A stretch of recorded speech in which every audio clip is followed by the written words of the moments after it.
এক বাড়িতে আগুন লাগছে। আগুন লাগার পর একজন পর্দানসীন নারী, যিনি বোরকা মেনটেন করতেন, পর্দা মেনটেন করতেন, তিনি ওই বাড়িতে ছিলেন। তিনি আগুন লাগার পর স্বর্ণ গহনা যেগুলো দামি জিনিসপত্র ছিল এগুলো সব একত্র করেছেন, করে তিনি বাড়ি থেকে বের হবেন। এই অবস্থা তাকায় দেখেন যে বাহিরে পুরুষরা আগুন নেভানোর কাজ করছে। যেহেতু পুরুষরা আগুন নেভাচ্ছে, সেজন্য উনি আর বাহির না হয়ে ওই আগুন লাগা ঘরের খাটের নিচে তিনি যায় লুকিয়েছেন, যার কারণে আগুনে পুড়ে তিনি শেষ হয়ে মরে গেছেন।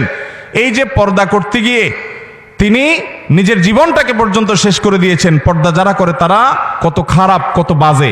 এ হলো গল্প, এ হলো আপনার গল্পের নামে পর্দার বিদ্বেষ আমার সন্তানকে শেখানো হচ্ছে।